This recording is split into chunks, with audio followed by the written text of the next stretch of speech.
me chamo Tiaraju Pablo D'Andrea. Eu atualmente sou professor da Universidade Federal de São Paulo e sou professor também da USP Leste, a famosa EASH, né? Aqui no Hermelino Matarazzo. Então, meus dois locais profissionais estão aqui na Zona Leste de São Paulo, porque eu sou um filho da Zona Leste de São Paulo, né? Eu nasci no bairro da Vila União, que é uma vila incrustada ali no cruzamento das avenidas Águia de Aia com a Avenida Imperador. É um bairro pequeno que está na divisa de 4 grandes distritos, porque esse cruzamento da Águia de Aia com a Imperador divide 4 distritos da Zona Leste: a Ponte Rasa, Itaquera, a Vila Jacuí e o Hermelino Matarazzo. Então eu sou cria dessa quebrada, eu passei toda a minha infância, toda a minha juventude e grande parte da minha vida adulta percorrendo estes territórios da Zona Leste de São Paulo, que eu conheço bem, que eu tive a felicidade de percorrer através de uma curiosidade juvenil, através das andanças da infância. Eu morei uma época da minha vida aqui na Coab 2, bem pertinho de onde a gente está, em frente à Praça Brasil, quando essa Coab 2 ela ainda estava num processo de quase que término da sua construção. Eu morei aqui na década de 80, na Coab 2, quando só tinha os edifícios, não tinha creche, não tinha escola, a Praça Brasil era um lamaçal, onde tinham 2 linhas de ônibus, uma que ia para o metrô Tatuapé e outra que ia para o terminal Parque Dom Pedro. Então eu sou fruto desse território, dessa região. E também, antes de ter essa caminhada na universidade, eu tenho uma caminhada na música, né? Eu ainda sou músico, né? Eu não toco mais profissionalmente, mas já toquei profissionalmente por muito tempo, né? Principalmente samba, toco cavaco, toco instrumento de percussão, canto. Então acho que talvez eu seja formado por esse tripé aí, um tripé que é como o território nos forma e nos estabelece uma série de relações sociais que constituem a nossa subjetividade. Tem uma formação musical também, né? Não a formação musical ali do conservatório, mas a formação da música que entra nos nossos poros e a gente devolve também em forma de arte. E tenho também uma evidente formação universitária, né? Fiz lá a minha graduação, fiz o mestrado, fiz o doutorado. Hoje, profissionalmente, inclusive, eu atuo na universidade. O movimento cultural na periferia de São Paulo, ele tem antecedentes históricos bastante antigos, né? A própria periferia de São Paulo, eu vou falar mais especificamente da Zona Leste de São Paulo, mas vale para outras periferias também, porque as conformações históricas e sociais das diferentes periferias de São Paulo têm entrecruzamentos. Apesar das diferenças, tem coisas muito parecidas entre o que foram os processos de urbanização da Zona Sul, da Zona Norte, da Zona Leste, né? Principalmente as periferias urbanas e da periferia da Oeste também. Mas esse fenômeno periferia urbana, enquanto processo de urbanização, ele é até um fenômeno relativamente novo, né? Ele se dá com uma explosão demográfica que existe na cidade de São Paulo a partir da década de 40. Tem um dado que eu gosto sempre de pontuar, que no ano de 1940, a população da cidade de São Paulo era de 1.400.000 habitantes. Em 1980, a cidade de São Paulo tinha 8.500.000 habitantes. A gente teve um acréscimo de 7 milhões de pessoas num período de 40 anos. Então é um crescimento abrupto, violento, né? Um acréscimo demográfico muito grande num período curto de tempo. E é nesse período que ocorre a explosão demográfica e a formação de fato das periferias urbanas, né? Existiam os bairros que a gente chama de periferia? Existiam, mas eram núcleos quase rurais, né? Eram núcleos ao redor das estações de trem, sem comunicação com os outros núcleos, né? São Miguel Paulista já existia, obviamente, Itaquera já existia, Guaianazes já existia, mas eram pequenos núcleos urbanos ao redor das estações de trem que não se conectavam e com muito vazio urbano entre um e outro, né? Então, para você chegar entre Itaquera e São Miguel, tinha muito matagal no meio. Às vezes era uma estrada de terra que ligava. As periferias de São Paulo, elas tinham um caráter quase rural. Semi-rural, periurbano, como dizem, né? Mas aí tem esse momento histórico, que é o inchaço mesmo da cidade de São Paulo, fundamentalmente por conta de uma migração que vem dos estados do Nordeste, de outros estados também, vem muita gente de Minas, vem muita gente do Paraná, vem gente do Centro-Oeste brasileiro, mas fundamentalmente do Nordeste brasileiro, dos vários Nordestes do Brasil, né? E aí a gente tem um grande inchaço da cidade de São Paulo. Esse inchaço vai fazer com que se configure as periferias urbanas da maneira como a gente conhece atualmente. Precarizadas, com dificuldades infraestruturais, com distâncias com relação ao centro de São Paulo, com questões muito graves de segregação socioespacial, de distância com relação aos postos de emprego, com dificuldades de uma presença estatal que realmente supra as necessidades da população. E, ao mesmo tempo, muita gente indo morar no mesmo lugar, pessoas vindas de diferentes locais. Então, acho que pensar periferia urbana é pensar essa heterogeneidade de pessoas que vêm de vários lugares diferentes, que vão se encontrar num território por conta de uma situação econômica, né? Pô, só dá para morar lá nesses lugares porque os terrenos são mais baratos e com uma história de precariedades que a precariedade ela acaba unindo trajetórias que são diversas e que se encontram num determinado local, né? Então, as periferias urbanas ela tem muito esse jogo da diferença e da igualdade ao mesmo tempo, né? Porque às vezes são trajetórias distintas, então é o paranaense que chega do seu rolê, é o alagoano que vem para cá, é o piauiense que vem para cá, é uma população negra que vem de várias partes do Brasil. Pessoas que já estavam, né? Tem processos, por exemplo, de remoção fundamentalmente de população negra do centro de São Paulo que vai morar nas periferias e também compõe esse caldo cultural que são as periferias de São Paulo. E aí você tem umas situações de precariedades, de necessidades de organização que vai juntar esse povo, né? Por mais que as origens possam ser diferentes, o destino é comum, né? Tem precariedades ali que precisam ser resolvidas. Tudo isso para falar que produção cultural nas periferias de São Paulo sempre teve. Sempre teve. Na década de 50 já tinha grupo teatral dos trabalhadores operários da fábrica nitroquímica de São Miguel Paulista. Na década de 70 já tinha uma pesquisa que tinha 20 grupos teatrais atuando só em São Miguel Paulista. Tem vários grupos muito importantes na virada dos 70 para os 80, né? O MPA, o Vento Leste, né? Já tinha uma movimentação, né? Vários artistas que eram de uma outra geração, né?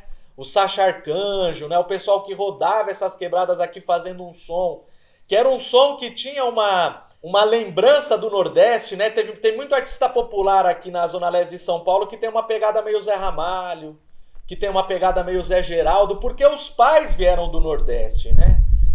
A Zona Leste, por exemplo, tem uma tradição punk muito forte. A Coab 2 é um celeiro punk muito forte. Aqui teve muito grupo de rock, né? De rock pesado, transgressor, que ensaiava nas garagens aqui da Coab 2. A gente está falando de década de 80. Não podemos esquecer, evidentemente, do samba, das rodas de samba, sempre muito presentes nas periferias de São Paulo, nas várias esquinas, né? Como uma expressão de uma africanidade no urbano, né? E a importância das escolas de samba também. Em 1982, por exemplo, na Zona Sul de São Paulo, teve um festival do teatro no Jardim Rosana. Então, assim, as coisas estavam, as coisas existiam. Então, produção cultural nas periferias de São Paulo sempre teve. Das mais variadas, dos mais variados gêneros musicais. A turma que gostava da viola caipira estava lá, a turma que gostava do sertanejo, que escutava Milionário Zé Rico, que escutava João Mineiro e Marciano, a turma que curtia um forró, ou seja, musicalmente heterogênea, tinha de tudo. E também outras artes que não são só a música, né? O teatro, a dança, as coisas existiam. Expressões, tentativas, por exemplo, de fazer filmes na quebrada, com muito menos recursos e muito menos possibilidades, né? Mas a gente vai ter um processo histórico de aumento dessa quantidade de produção artística e aumento qualitativo que vai se dar a partir da década de 90. Aí tem uma virada histórica, que vai fazer um pouco que as periferias urbanas ela entrem numa certa primavera, uma primavera cultural periférica. E são vários os fatores que vão incidir para isso. Né? Mas enfim, acho que evidentemente é importante a gente pontuar isso. Produção cultural nas quebradas sempre teve. Eu acho que existiram vários movimentos em vários tempos históricos, às vezes até que não dialogavam. Por exemplo, eu não sei se... né, isso aqui é uma hipótese. Mas talvez o movimento teatral que já tinha nas quebradas na década de 80 inclusive com vários exilados que vieram fazer, né? O Lino Rojas, por exemplo, que era um peruano, um exilado latino-americano, um exilado das ditaduras latino-americanas, que vai fundar um grupo de teatro Pombas Urbanas na cidade de Tiradentes. Ou seja, por exemplo, o movimento de teatro, será que dialogava com o movimento das escolas de samba? Que será que dialogava com o movimento punk rock? As coisas estão acontecendo, né? Mundão está acontecendo. Mas às vezes os grupos estavam ali nas suas questões, na sua pauta, no seu movimento. Eu acho que a partir da virada dos 80 para os 90 é quando a coisa começa a ganhar corpo. E aí tem vários processos históricos que vão um pouco incidir nessa concepção, né? Ou nesse olhar que a gente tem de que o movimento cultural das periferias ele se fortalece, ele ganha força. Não é que não existia antes, existia. Mas num determinado momento histórico ele ganha mais força, ele fica mais forte, ele fica mais parrudo, tem mais gente, né, aglutinando, tem uma concepção de que precisava juntar força, né? Tem uma situação que ela é bastante dramática, que ocorre nas periferias de São Paulo, principalmente na década de 90, que é um genocídio que se abate contra a população moradora das periferias, principalmente população negra, pobre. Existia um plano em curso, né, da burguesia brasileira, operacionalizada pela polícia militar, que era para a eliminação de corpos nas periferias, né? Tem a ver com a implantação do neoliberalismo no Brasil, tem a ver com o grande crescimento de desemprego que se dá na década de 90, tem a ver com a desorganização da classe trabalhadora, a sua dificuldade organizativa, mas tem a ver também com o circuito da droga que começa a passar pelo Brasil e circuito de tráfico de arma, e tem a ver também com a fragilização da ditadura no Brasil, porque aí todo aquele aparato militar, se o inimigo na ditadura militar era mais especificamente o comunista, quando aquele aparato ele para de fazer sentido porque a militância ou foi eliminada ou se exilou, preferencialmente o alvo passa a ser as periferias urbanas, né? Porque o aparato ditatorial ele não se desfez. Ele se desfez de nome, de fachada. Mas a estrutura organizativa estava lá. Não estava lá. Está lá ainda, no Brasil 2023. A gente está falando aqui da década de 90, mas tem muita coisa que continua se repetindo. A gente teve um genocídio na década de 90, nas periferias de São Paulo. A gente teve um genocídio na pandemia também. Então, ou seja, o Brasil ele é um país que ele tem esses ciclos históricos, né, de aumento dessa repressão contra os mais pobres, depois você tem algum tempo de coexistência e depois volta esse aumento e essa repressão contra os mais pobres. Na década de 90, a gente estava num período de aumento dessa repressão. Entre os anos de 97 e 99 foram os anos de maiores índices de homicídio na cidade de São Paulo, da história da cidade de São Paulo.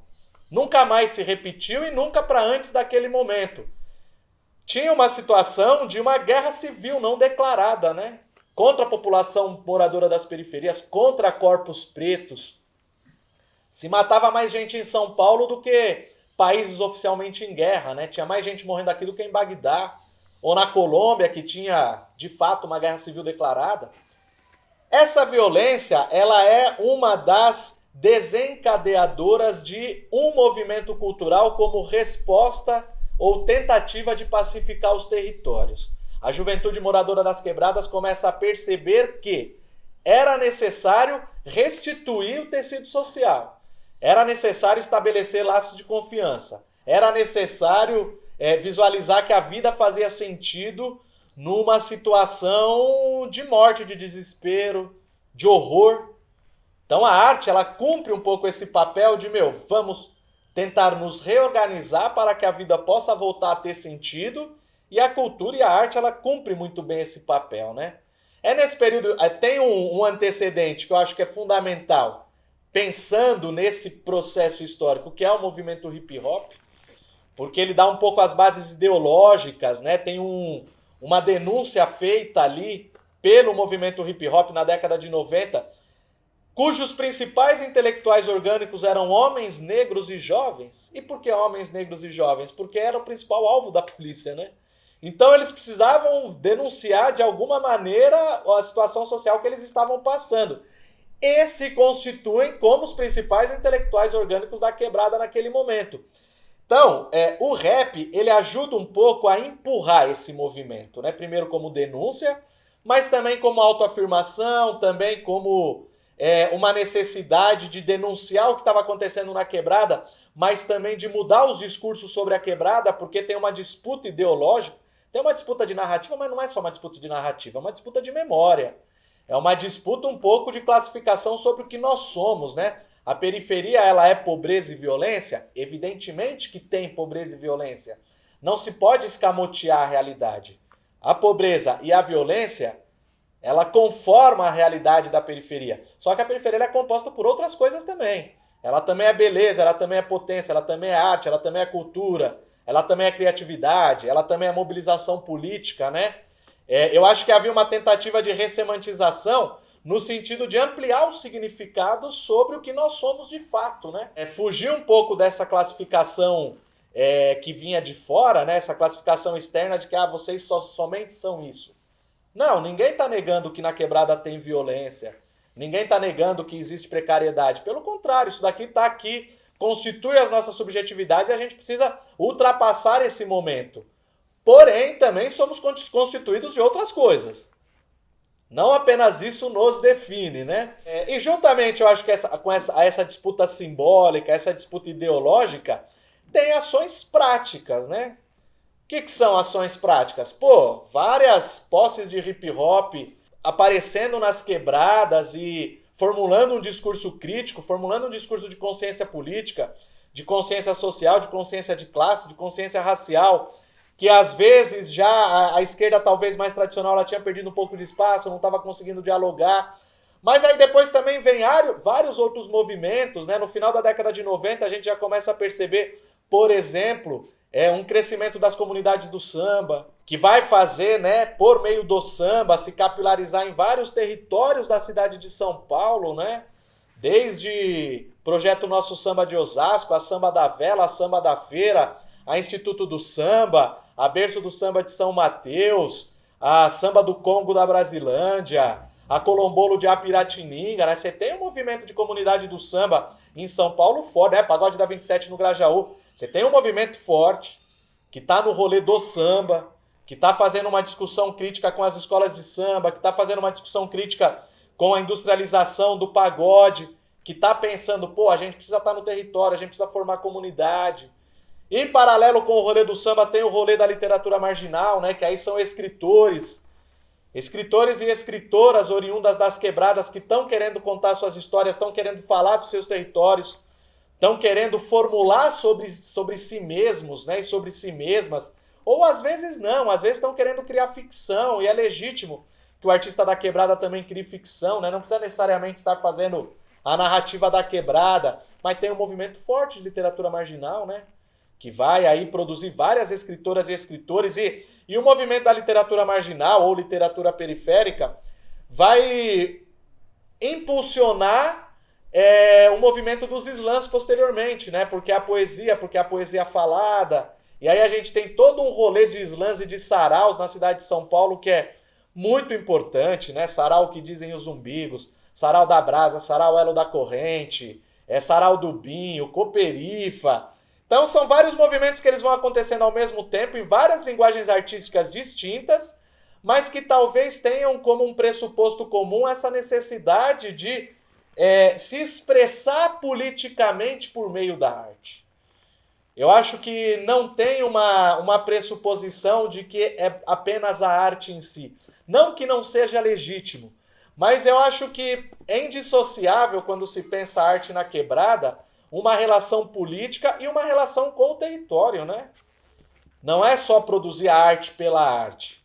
Tem uma coisa de dialogar com a vizinhança, tem uma coisa de tentar suprir uma ausência estatal, ou tentar disputar um discurso que a arte hegemônica faz sobre os territórios empobrecidos, né?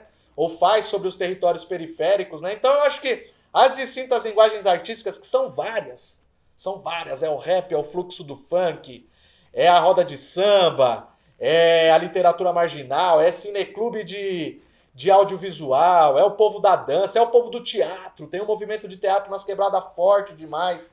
Também são várias linguagens, Mas eu acho que tem pressupostos em comum, né? Uma discussão relacionada ao combate à violência, uma discussão relacionada à atuação no território, uma discussão relacionada à necessidade de fazer política em outros termos, não tão enrijecidos, talvez, como a gente talvez se acostumou, né? E aí a gente acaba depois criando um certo desgosto com a política, né? Porque a política tem um jeito ali meio enfadonho de ser feito, né? Mas aí a arte ela pode oxigenar também, a cultura ela pode oxigenar formas de fazer política. Tem também uma... Aí já num segundo momento, também tem uma discussão que vai embasar a produção artística que tem a ver com a possibilidade econômica. Mas aí já é a partir dos anos 2000. Essa movimentação cultural, que ela começa a se proliferar nas quebradas, nessa passagem dos 90 para os 2000, ela começa a se fortalecer politicamente. E se fortalecendo politicamente, começa a pressionar o Estado para ter políticas públicas que apoiem essa movimentação cultural, né? Ainda estava muito dependente de cada um, né, fazendo por si, com as possibilidades que tinha, ou às vezes tentando acessar o recurso privado, né? Mas o recurso privado também é muito difícil. Muitas vezes o recurso privado também quer interferir muito no tipo de arte, como tem que ser produzida e tal.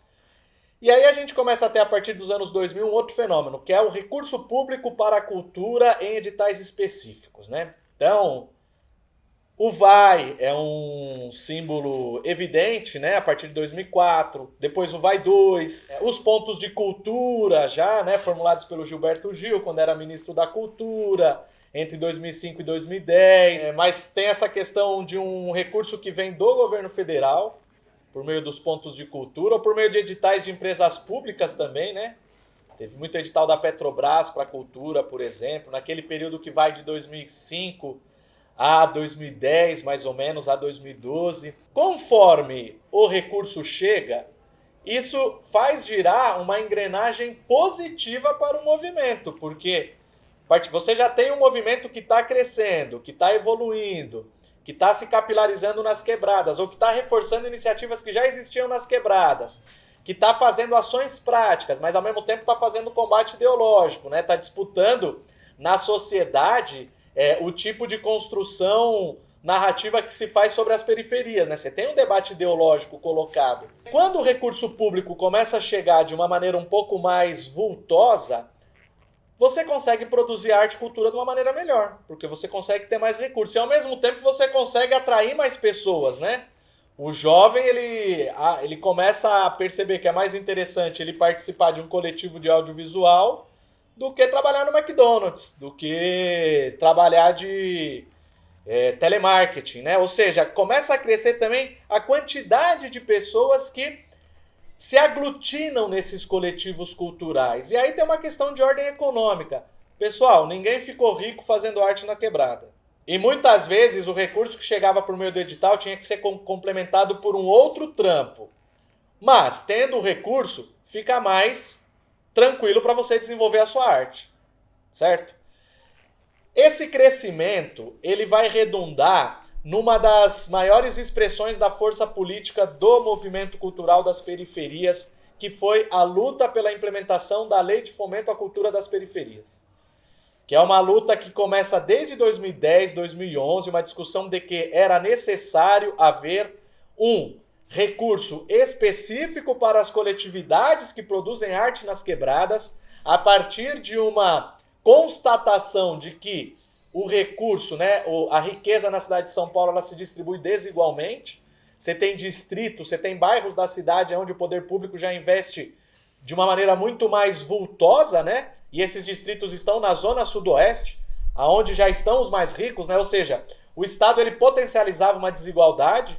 E a partir dessa constatação, essas coletividades se juntam e, em luta, começam a pressionar para que exista uma lei específica para a cultura produzida nas periferias. E aí tem um momento muito bonito, porque várias quebradas começam a se unir. Regiões diferentes.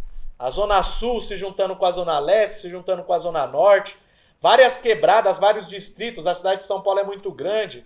Às vezes, dentro de uma mesma região, as quebradas tinham dificuldade de se conversar. Cidade de Tiradentes com Emerlino Matarazzo, com Itaim Paulista, ou Brasilândia com Tremembé, com Pirituba, com Vila Nova Cachoeirinha, ou Grajaú com Cidade Ademar, com Capão Redondo, com Jardim Ângela, né? Conseguir produzir um movimento que aglutinava as várias quebradas de São Paulo, talvez tenha sido a proposição mais revolucionária.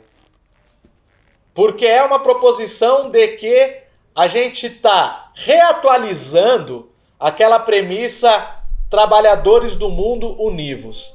Porque quando a gente concebe que num país como o Brasil, a maior expressão da classe trabalhadora, ela se dá nos territórios, porque a classe trabalhadora brasileira ela não está necessariamente inserida no mercado de trabalho. E a classe trabalhadora brasileira ela já não tem mais a carteira de trabalho. A classe trabalhadora brasileira ela é muito mais multiforme, ela é muito mais heterogênea. Ela é uma classe trabalhadora negra, ela é uma classe trabalhadora nordestina, branca pobre, LGBTQIAP+, moradora de favela, moradora de periferia. É essa a classe trabalhadora brasileira. Quando a gente fortalece uma consigna que é periferia, periferia em qualquer lugar, isso é uma consigna revolucionária, pensando num país como o Brasil. E a primeira pessoa que falou isso foi o Gog, um rapper de Brasília, e depois essa frase ela foi potencializada pelos Racionais MCs no CD Sobrevivendo no Inferno de 1997. Mas isso tem uma potência política muito grande que a gente vivenciou na prática, que vai se desdobrar nesse fortalecimento desse movimento que vai lutar pela implementação da Lei de Fomento à Cultura das Periferias.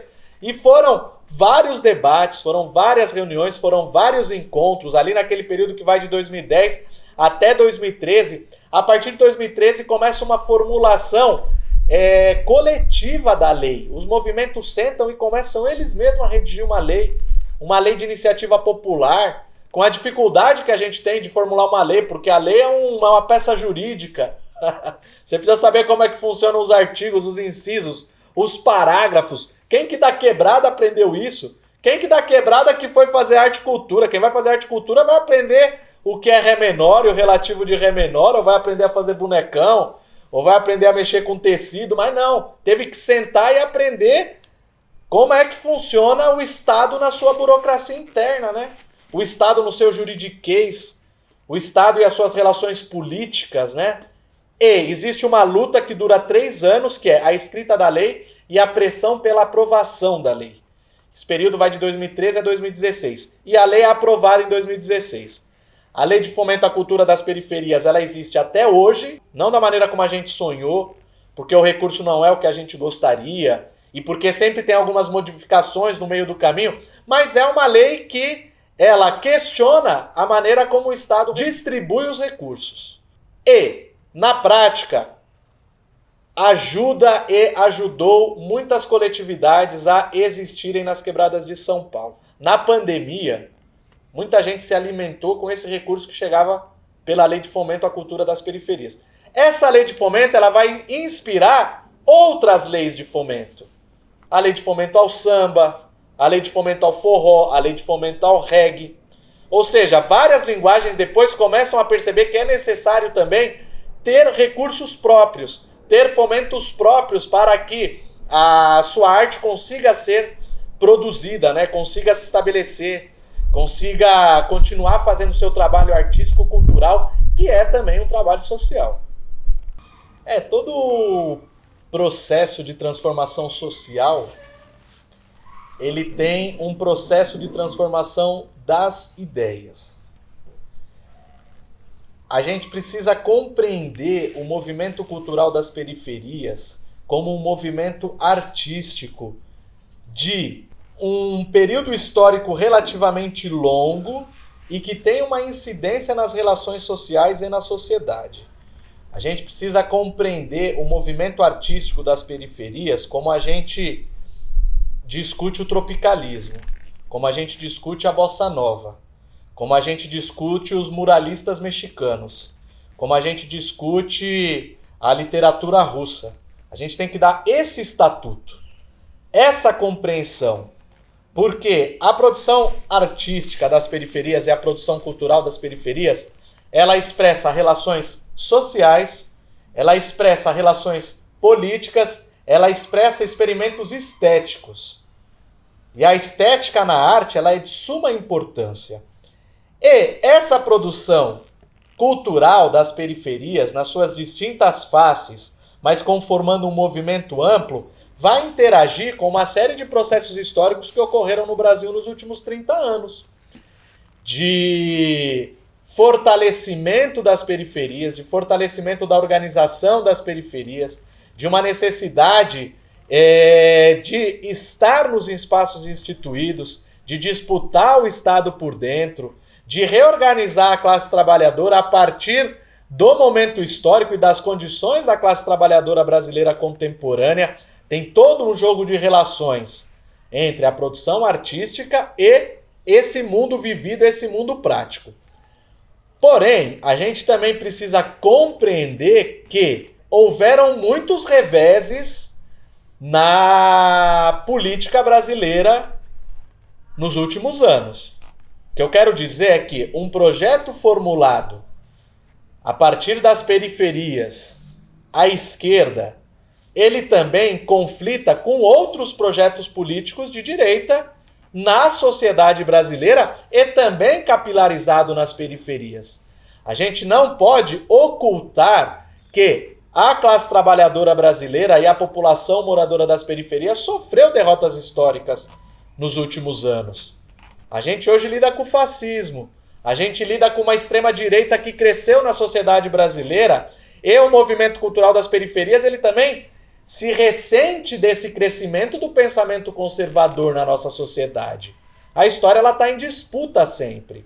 Ou seja, a gente precisa assumir que fizemos muita coisa e avançamos muito na prática e avançamos muito num debate ideológico, mas que existem muitas questões ainda a serem resolvidas no nosso país. Existem muitos debates políticos e enfrentamentos políticos ainda a serem feitos. A gente não pode ocultar que também foi na nossa geração que a direita cresceu. Ou seja, a gente precisa dar o estatuto concreto que o movimento cultural das periferias teve no seu tempo histórico. De avanço, mas de limites também. Para a gente, ao mesmo tempo, não cair num discurso. Tem vários discursos sobre o movimento cultural das periferias. Tem dois deles que são muito perigosos. O discurso triunfalista. O discurso triunfalista vai dizer a favela venceu. O discurso triunfalista vai dizer nós é foda. O discurso triunfalista vai dizer hoje a gente consegue acessar marcas de roupa e isso é a prova de que nós nos empoderamos. Esse discurso é ruim. Esse discurso oculta as nossas dificuldades concretas. Outro discurso perigoso é aquele que vai dizer o seguinte: o movimento cultural das periferias não deu em nada, é tudo empreendedor, é tudo vendido economicamente, a periferia virou neoliberal. Ou seja, são dois opostos. E nenhum dos dois discursos opostos nos ajudam a fazer uma compreensão concreta do que a gente de fato fez politicamente. O que a gente avançou e no que não deu para a gente avançar. Quais foram os nossos avanços e quais foram nossos limites. Quais foram as nossas vitórias e quais foram as nossas derrotas. Nós estamos em 2023. Faz 30 anos que o Racionais MCs lançou o Fim de Semana no Parque. 30 anos é um período histórico que a gente já pode fazer uma análise boa. O que deu certo, o que não deu certo. Olhar para trás e falar, pô, foi muita coisa que a gente produziu que foi legal, mas a gente também cometeu uns equívocos históricos aí. A gente cometeu alguns equívocos políticos. Então eu acho que precisa ter uma coerência e uma nitidez de apontar os avanços e as dificuldades. Para não cair nem no discurso triunfalista e nem no discurso derrotista. Nenhum dos dois nos ajuda. Hoje, eu acho que o maior dilema que o movimento cultural das periferias passa, na minha opinião, é uma certa dificuldade de dialogar com outros setores das periferias que não estão no rolê que a gente está. Eu acho que hoje o maior desafio desse movimento amplo, que é o movimento cultural das periferias, é saber dialogar com o evangélico. é saber dialogar com quem gosta de sertanejo, é saber dialogar com quem votou no Bolsonaro. A gente precisa saber dialogar com esses setores também, porque esses setores também são periferia, esses setores também são classe trabalhadora, ainda que eles não façam o rolê cultural que nós gostaríamos que eles fizessem. Ainda que eles não escutem a música que a gente gostaria que eles escutassem. Ainda que eles não repitam o discurso que nós gostaríamos que eles escutassem. Só que também é classe trabalhadora, também é periferia. E quando a gente tem dificuldades de dialogar com esses setores, vem outros discursos e pegam essa população. Essa fração da população. Eu acho que hoje é um desafio para nós. Para todo esse amplo movimento cultural das periferias, que é forte, que é potente, que é revolucionário, mas a gente não pode perder a capacidade de dialogar com pessoas que não necessariamente conjuminam das mesmas ideias que nós. E a periferia é diversa. Periferia vai ter desde a pessoa que é a mais revolucionária e solidária, a pessoa que está querendo fazer dinheiro. Ou a pessoa que não está em nenhum desses dois rolês, mas está pensando outra coisa da vida. A gente precisa saber dialogar com quem escuta Jorge Mateus. A gente precisa saber dialogar com quem frequenta a Assembleia de Deus. A gente precisa saber dialogar. Precisa saber compreender o discurso dessas pessoas, mas ao mesmo tempo trazer essas pessoas para o nosso projeto político. Porque a nossa dificuldade de acolhimento dessas pessoas é aonde a direita entra. Porque a direita fala assim, se essas pessoas ditas progressistas não acolhem vocês, a gente acolhe vocês. Isso é um debate, Brasil 2023, que talvez Brasil 2008 esse debate não estava colocado. Hoje está. E a gente precisa saber reconstruir o nosso discurso e o nosso posicionamento político também. Os desafios de 2023 não são os desafios de 2008, que não são os desafios de 1993. Eu acho que a gente precisa aprender a olhar a realidade concreta que nos circunda. Bom, o que é o Brasil hoje? O que está colocado? O que as pessoas estão pensando? O que as pessoas estão querendo, desejando? Tem vários desafios colocados. E a gente tem que aprender a dialogar com o nosso tempo histórico sob o risco da gente virar uma bolha que só troca ideia com nós mesmos. Isso é o pior que pode acontecer. E a gente corre esse risco. Eu acho que é ter essa análise concreta da realidade. E essa análise concreta é fugir tanto do pessimismo derrotista, né? O tom acusador. Tem muita gente que, principalmente é de fora das periferias, que tem um tom acusador, assim. É ruim, é um discurso ruim. É um discurso que vem, mete a mão no movimento cultural das periferias e fala assim: viraram tudo balcão de negócio de política pública. Viraram tudo... passa o chapéu nas fundações, nas grandes fundações aí que financiam arte e cultura. Viraram tudo neoliberal. Não é verdade. Isso não é verdade. Tem um discurso que vem de fora, que é um discurso acusador, que é um discurso muito ruim. Que é um discurso que quer deslegitimar uma construção em um rolê que muita gente dedicou sangue, suor e lágrimas para construir. O movimento cultural das periferias, nas suas diferentes linguagens, salvou vidas. Salvou vidas. Salvou vidas. Então, esse discurso, precisa tirar ele do caminho. Mas tirar esse discurso do caminho não é cair num discurso de que a gente conquistou tudo, e a gente é muito malandrão, a gente é muito fodão, a favela venceu, porque também não é verdade. A gente tem vários limites na nossa atuação política, entendeu? A gente fez muita coisa importante. Tem uma construção que ocorreu nos últimos 30 anos e uma construção difícil, porque é uma construção que ela se deu sobre os escombros do neoliberalismo. Foi uma construção que se deu sob a dilapidação da classe trabalhadora, uma classe trabalhadora que foi desorganizada, desempregada, com sindicatos fragilizados, com baixos salários, com governos que reprimiram. Você organizar politicamente a partir disso é muito difícil. E o movimento cultural das periferias foi capaz de organizar politicamente no meio de uma desorganização, no meio de escombros. Isso é potente, isso é forte, isso é importante. Só que o nosso avanço, ele também lida com limites. É evidente isso. A gente não pode ocultar o que aconteceu no Brasil nos últimos anos. As nossas derrotas políticas, as nossas derrotas ideológicas, as nossas derrotas históricas.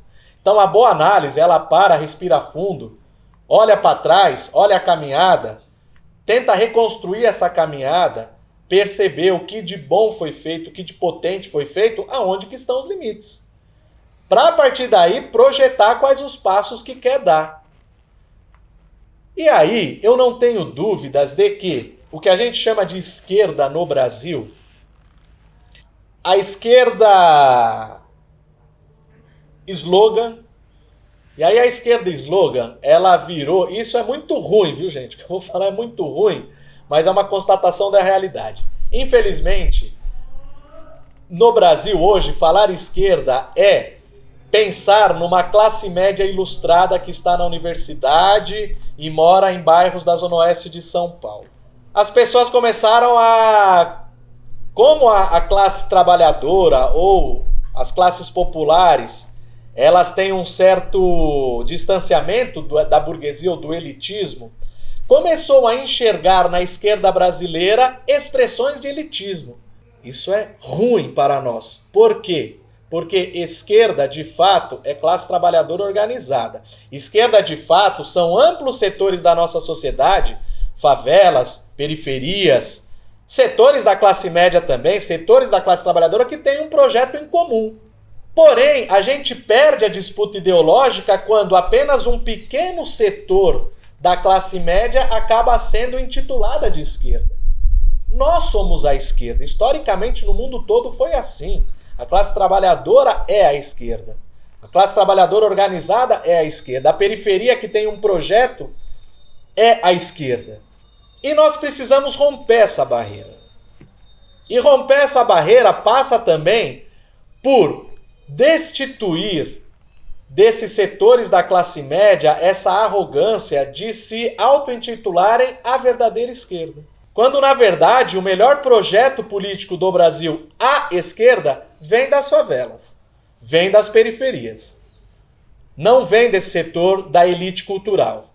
Não vem desse setor da burguesia ilustrada. Então percebam, dentro das forças progressistas a gente tem coisas a resolver. E fora isso, tem uma batalha ideológica gigantesca para ser enfrentada na sociedade. O fascismo bate à nossa porta. O fascismo está nas periferias também. A extrema-direita também está nas periferias. A gente tem além de reorganizar as esquerdas internamente, a gente tem uma disputa a fazer no cotidiano. Não é uma disputa apenas de palavras. A gente tem uma disputa para fazer no cotidiano, com o vizinho, com o familiar, na rede de WhatsApp. Os valores da direita, os valores neoliberais, eles estão escorrendo na nossa sociedade por todos os lugares, por todos os setores. E a gente precisa conquistar essas pessoas, todas elas. Não afastar essas pessoas, porque na medida que a gente afasta essas pessoas, o discurso da direita pega essas pessoas para ela. É difícil? É difícil. Só que a gente precisa ter um exercício de paciência histórica e de acolhimento para que a gente consiga reorganizar as periferias para um projeto de fato popular. E para formular um projeto de fato popular, a gente também precisa ser popular. Não dá para a gente fazer o nosso rolê cultural e virar uma elite da quebrada. Não dá para a gente fazer o nosso rolê cultural e entrar nas universidades e esquecer da quebrada. Não, só faz sentido se a gente estiver capilarizado e disputando esses espaços na quebrada também. E acolhendo essas pessoas que são moradoras das periferias para o nosso projeto. Então, tarefas históricas a gente tem muitas. Os tempos são desafiadores. Que bom.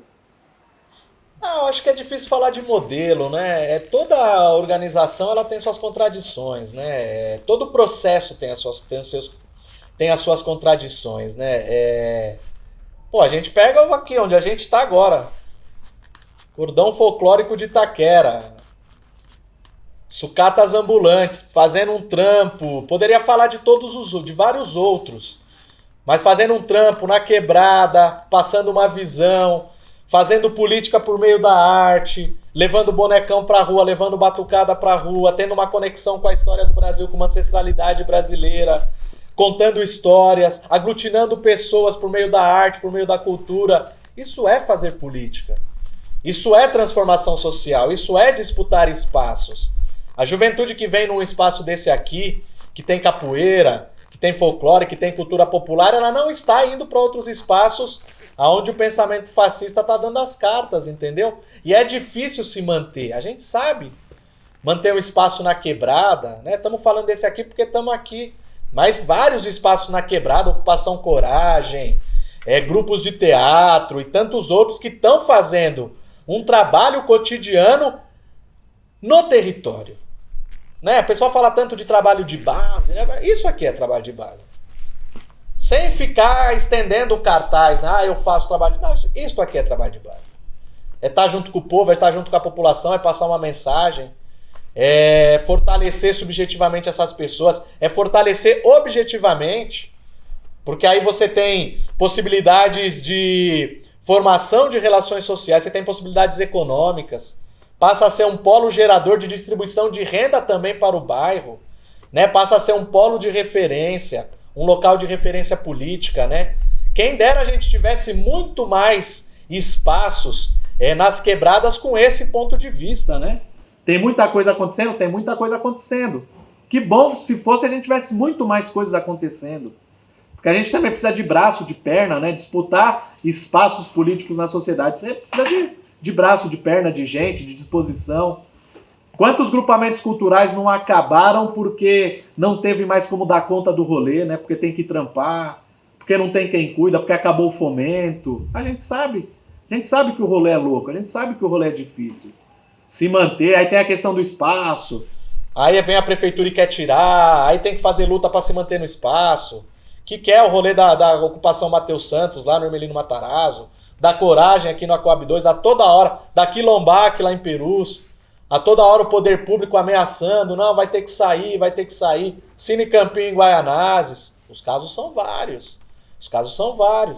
Não é fácil você manter um espaço de cultura na quebrada e um espaço de uma cultura que prevê uma transformação social por meio da arte, por meio da cultura.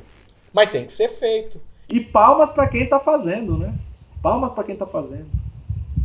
A minha experiência coletiva mais forte foi ajudar a organizar uma batucada junto ao Movimento Sem Terra, que se chamou Unidos da Lona Preta. Era uma escola de samba que se organizava na cidade de Jandira, na Grande São Paulo, numa ocupação.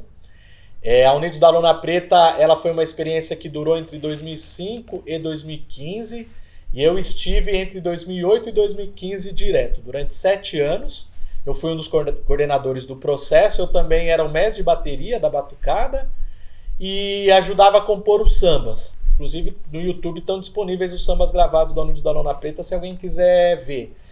Foi uma experiência de batucada popular, reivindicando o conceito de escola de samba, né? Ou seja, escola é um lugar onde se aprende samba.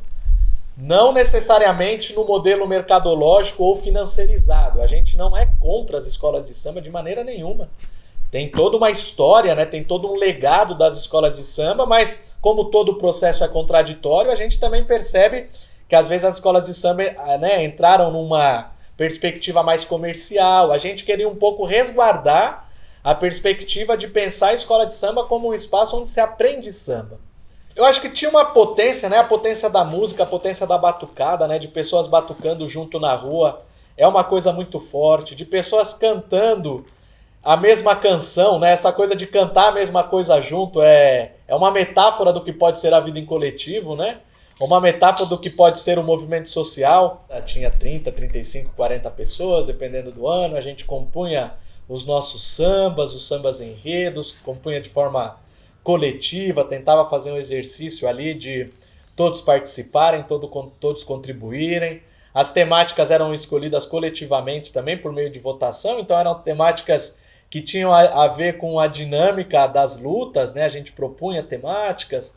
Um ano se fez uma crítica ao latifúndio, outro ano falou da necessidade de união entre campo e cidade, num outro ano falou sobre a ditadura militar no Brasil. E acho que tinha uma potência também que era essa coisa da arte produzida coletivamente e construindo sociabilidade, né? Porque a gente construía relações sociais, as pessoas se encontravam, as pessoas estavam juntas, as pessoas cantavam juntas, né? Eu vejo muito poder nessa coisa de cantar junto, porque é você se hermanar, né? Se hermanar com outra pessoa e vocês têm, né? Cantar junto é um projeto em comum, né? No final das contas, ou é uma metáfora de um projeto em comum, né? A mesma coisa da batucada, né? Todo mundo batucar junto. E a batucada, ela requer um exercício coletivo, porque a batucada é uma metáfora da sociedade, né? Ela é o individual e o coletivo ao mesmo tempo. É o individual porque numa batucada só você toca seu instrumento, não tem ninguém que vai tocar o seu instrumento. É você que toca o seu instrumento e a partir de você tocar aquele instrumento você tem uma expressão da sua particularidade, da sua subjetividade. Mas o tocar esse instrumento ele tem regras também, você não pode fazer qualquer coisa, porque se você faz qualquer coisa você desanda o todo. Né? Então, é uma metáfora da vida coletiva. Né? Na vida coletiva a gente tem os nossos momentos de particularidade, de individualidade, mas essa particularidade ela também não pode virar uma coisa individualista, né? Que desafine o acordo coletivo. Uma batucada é um acordo coletivo, no final das contas. Né? É um pacto sonoro. Né? Uma batucada é um pacto sonoro que, olha, nós temos determinadas regras, mas esta regra ela conflui num projeto que é comum. Porque a sonoridade que se escuta de fora é a sonoridade daquela... É a massa sonora que várias pessoas estão contribuindo. Então eu gostava muito de pensar a batucada como esse jogo de relações entre pessoas que estão fazendo um pacto coletivo. Tem um projeto, ainda que é um projeto musical, mas é um projeto de sociedade, né? É um projeto político também. E fazer essas relações entre a alegria, né? O gozo, o desfrute, né? E como que isso também é revolucionário, né?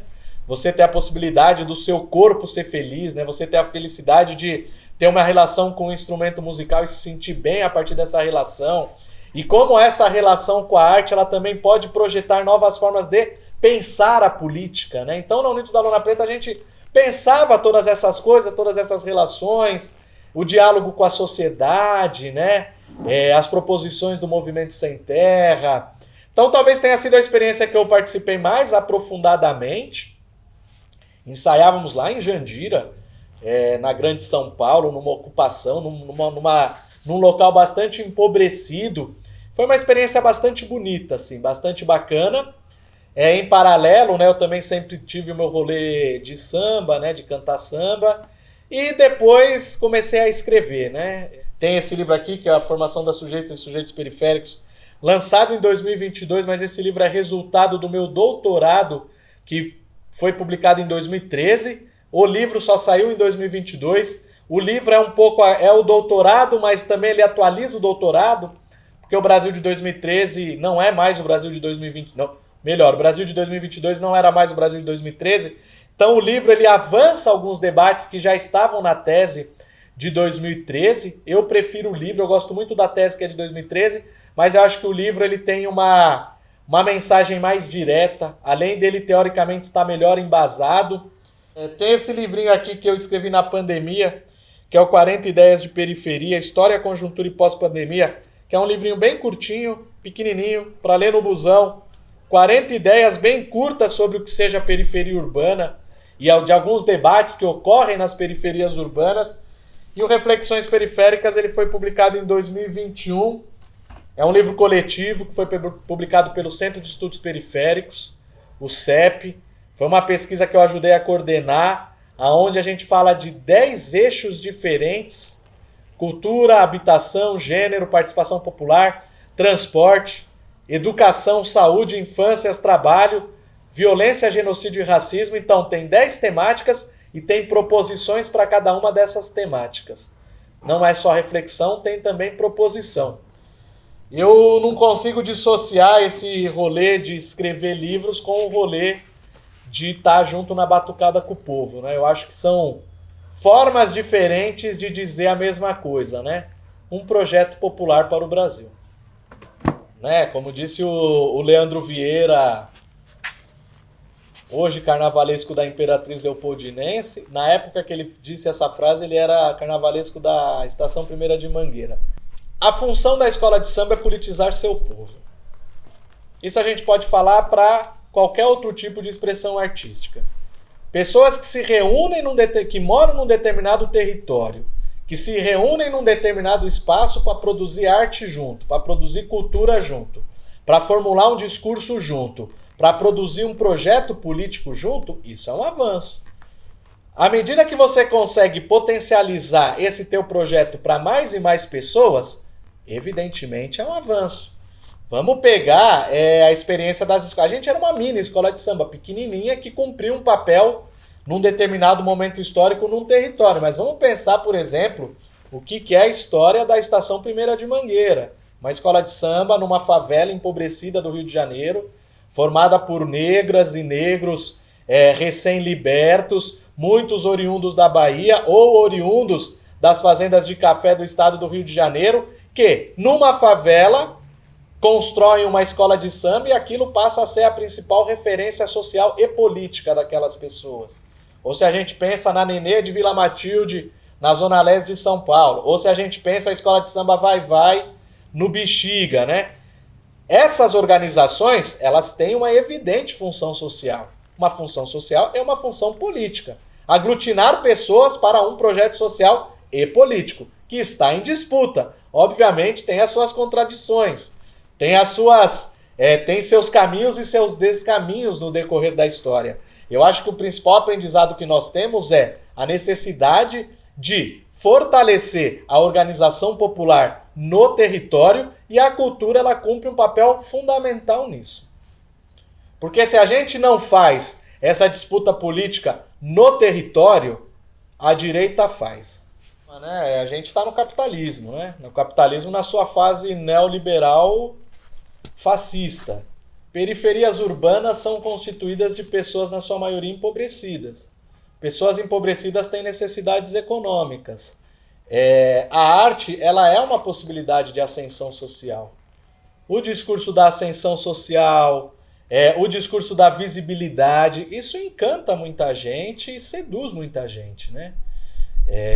Pessoas têm preferido fazer seus rolês individuais do que processos coletivos, né? Preferem, enfim, ter milhões de seguidores aí nas redes ou aparecer nas telinhas, nas várias telinhas que a gente tem acesso hoje, do que construir no cotidiano e coletivamente. Isso é evidente, isso existe. É um problema quando... Não é um problema que a pessoa se profissionalize, não é esse o problema. O problema é transformar a periferia numa mercadoria. O problema é transformar a periferia num produto bem aceito no mercado de bens simbólicos. Agora tem um produto novo, olha, um enlatado chamado periferia. Isso é um problema. E que tem muita gente que nasceu na quebrada, que tem o rolê periférico, que legitimamente construiu as suas condições e a sua carreira fazendo esse movimento de transformar a periferia numa mercadoria. Isso tem.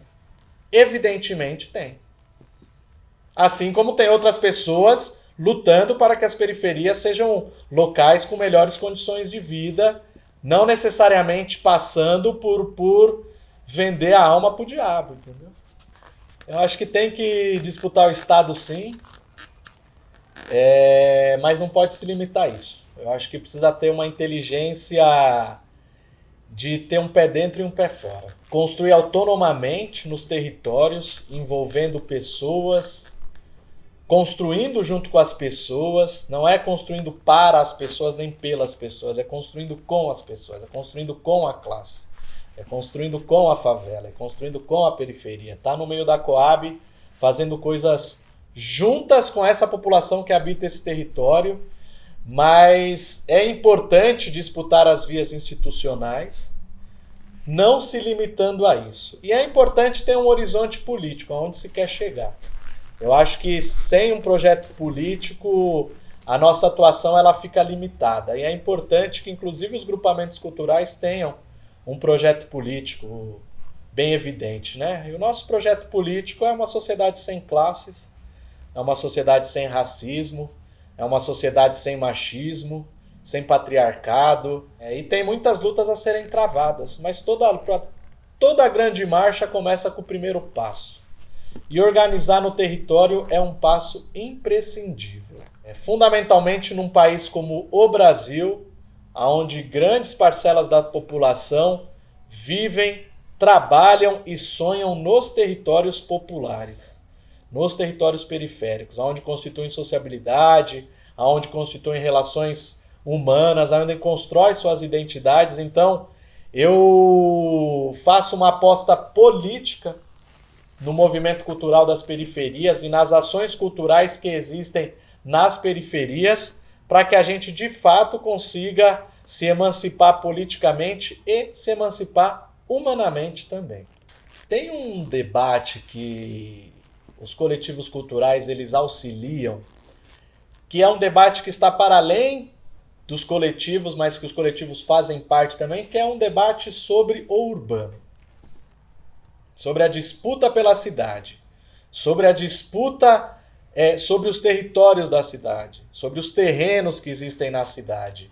A cidade está constantemente em disputa. Cada espaço como esse aqui, espaços residuais, tem uma série de interesses que estão de olho nesses locais, fundamentalmente interesses econômicos, né? O setor imobiliário na cidade de São Paulo ele tem uma potência infinita, né? Ele paga vereador, paga prefeito, banca todo mundo, corrompe muita gente, e a gente tem situações muito expressivas, né? A ocupação cultural Mateus Santos, no Hermelino Matarazzo, a todo momento sendo assediada para que ela saia dali. A ocupação Coragem, que é aqui na Coab 2, e tá num galpão, né, da Coab, várias tentativas de reintegração de posse. São disputas que estão dadas. São disputas que estão dadas numa cidade como São Paulo, onde o setor imobiliário tem tanto poder e é tão violento, mas as ocupações elas resistem, né?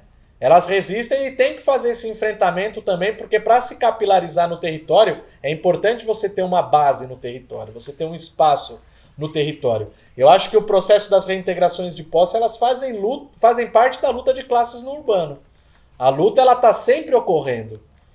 E conseguir garantir juridicamente e politicamente esses espaços é sempre uma vitória, né? Inclusive para conseguir desdobrar esse potencial político e cultural no território.